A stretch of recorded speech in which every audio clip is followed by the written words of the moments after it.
If you've talked to me for more than 22 seconds, you know that I'm kind of into Bob Dylan. I kind of used to have 25,000 Bob Dylan tracks in my iTunes library. I kind of host a Bob Dylan series at Cafe Wa in Greenwich Village where Dylan got his start. And I kind of wrote and presented an academic paper entitled Illiterature for the Literate, the Social Conditions Motivating Bob Dylan's Inverted Folk at the 2019 World of Bob Dylan Symposium. It is for these reasons and others that I kind of reject the title Bob Dylan fan in favor of the honorific Bob Dylan scholar. And I get it. You like Bob Dylan. Maybe you're on the verge of loving Bob Dylan. You know the hits, maybe you know some of the classic albums, but you're looking at 40 studio albums, 21 live albums, 17 editions of the bootleg series, and for some reason 44 compilation albums. And you're thinking, what do I do? Where do I start? How do I dig into this? What's good and what's bad? What's worth it and what's not worth it? Do I have to listen to the Christian stuff? Yeah.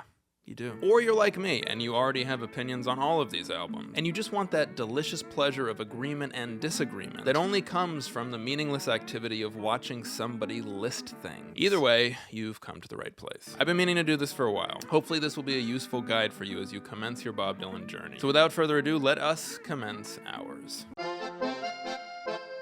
We are just doing the studio albums here, not the live albums, not the bootleg series. Both of those categories are big enough that they really deserve their own video. So that we'll do that. We'll do that another time. I'm also excluding greatest hits albums, even the ones that include some new songs like Greatest Hits Volume 2. For the most part, those songs appear on other studio albums, and besides, I just kind of hate compilation albums. I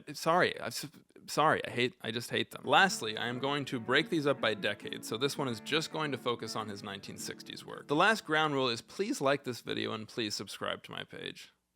So. 1. Bob Dylan. Dylan at this stage was not writing a lot of original music. He was mostly playing folk covers. As such, this album consists mainly of folk covers. And like the folk covers on this album are perfectly adequate for the most part. Sometimes they're kind of goofy, like when he puts on this sort of old man gravelly voice that's so clearly not his. Waiting on my burying ground. It's a little bit, as the kids say, cringy. There are 2 original songs on this album. Song to Woody, which is, I would say, a good song, not an excellent song. Talkin' New York is the other original song on this album. It's like good, funny, but not like an innovative folk statement. If you really are interested in studying how Bob Dylan came to be, this is an interesting document. If, on the other hand, you are just wanting to listen to a very good album, this is probably not the one for you. I would put it in the C category. 2. The Freewheelin' Bob Dylan. The Freewheelin' represents one of the biggest quantum leaps in quality between any 2 works of art in any artist's oeuvre ever. Bob Dylan's first album is a pretty decent collection of mostly folk songs and a couple of decent original songs. This album has some of the most classic songs ever written on it. Don't Think Twice, It's Alright, Blowin' in the Wind, A Hard Rain's Gonna Fall, Girl from the North Country. I would also even put Talkin' World War III Blues in that category. The only thing that makes this not an S-tier album is some of the filler. Down the Highway I can kind of take or leave. Bob Dylan's blues, overall it's a little bit of an uneven album, but the heights are so high, it's all but an S-tier album. For sure an A-tier album. 3. The Times They Are A-Changin'. This one's hard for me. There are so many exquisite songs on this album. Obviously, The Times They Are A-Changin' is a timeless classic. One Too Many Mornings is like just a great minimalist poem. Ballad of Hollis Brown is a really great, mean, dark song. Here's the thing that I can't quite reconcile or abide with this album is it's dour. It's just my philosophical aesthetic belief that when comedy and tragedy are together, the end result is stronger than when it's just represented by one or the other. And this one is kind of just tragedy. It does not represent the aesthetic magic trick of combining comedy and tragedy that made and makes Bob Dylan the Nobel laureate legend that he is. Its classic songs landed in the B tier, and its self-seriousness keeps it out of league with some of his more classic albums for me. 4. Another Side of Bob Dylan. another side of Bob Dylan, like Freewheelin', like The Times They Are A-Changin', is just full of classic songs. Chimes of Freedom is a strong contender for my favorite Bob Dylan song. To Ramona is maybe the Bob Dylan song that I like to sing the most. Spanish Harlem Incident is a great, funny, weird, underrated song. For those of us who have avoidant attachment styles, It Ain't Me Babe is kind of our anthem. The minor songs on this album I really like too. Black Crow Blues, for example. This has so many Bob Dylan virtues. It's funny. Dylan is in his early 20s here, and just writing songs that are of not just a wisdom but a poetics well beyond his years. Of all these early acoustic albums, this is probably my favorite. And I'm going to do the controversial thing of listing this above Freewheelin' Bob Dylan in the A tier. 5, Bringing It All Back Home. Bringing It All Back Home is a superb album. Superb. It's not a perfect album. The main mark against it is that the songs on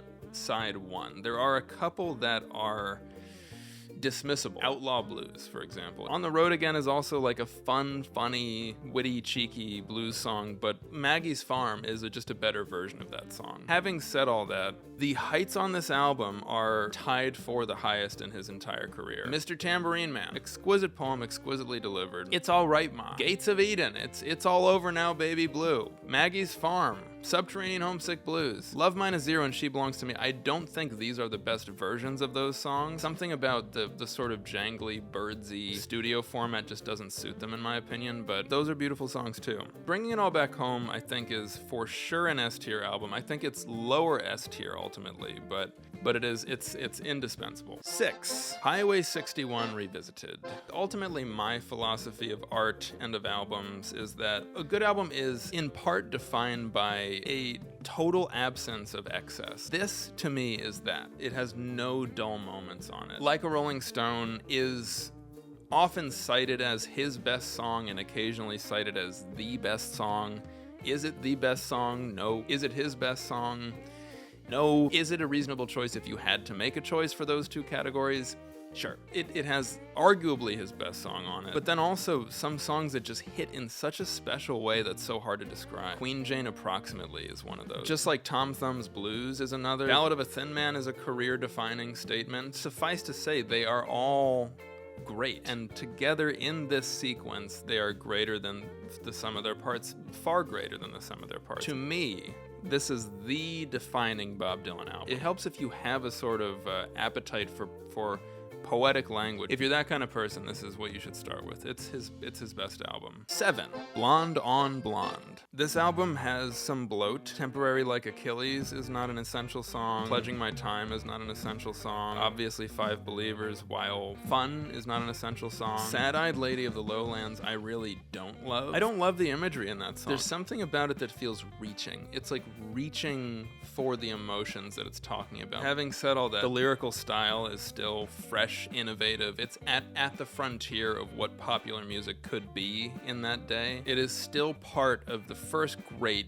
peak of Bob Dylan's recording career. The classic songs are too numerous to mention. I love Rainy Day Women. I think it's an excellent song. I think it's a darker song than people realize it is. I Want You, I love. Stuck Inside a Mobile, I love. Most Likely You Go Your Way and I'll Go Mine, I love. It is among the Bob Dylan albums that I've listened to the most, and there's just enough bloat to make it sort of a low S-tier album for me. 8, John Wesley Harding. This is an album that one of my friends thinks is the best Bob Dylan album. I think that is crazy. Just about all of the songs are these like minimalistic 3-verse songs where the story is a little bit unclear. I think the people who sort of view the simple 3-verse minimalist structure as an artistic decision are giving him a little too much credit. I think it's a little uninspired. There are a couple of classic songs on this album, All Along the Watchtower, I'll Be Your Baby Tonight. Some of the songs that are not timeless in his catalog are quite interesting, like Down Along the Cove.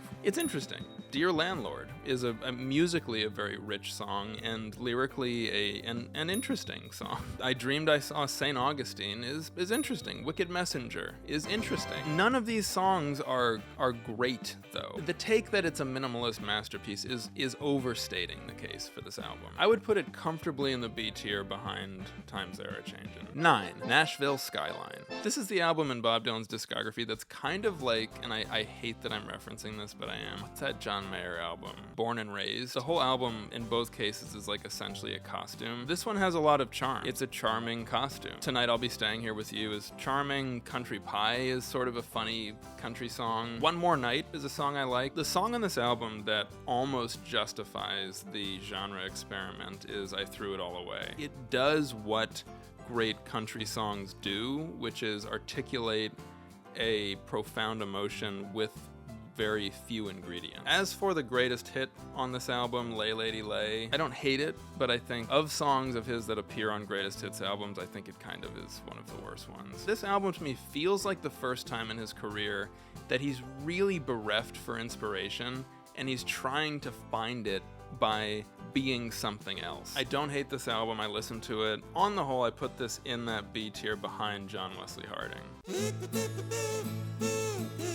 So that's my view of his 60s work. I invite violent agreement. I invite violent disagreement. I would say let's err on the side of nonviolence if possible, but engagement is better than no engagement. So thanks for watching.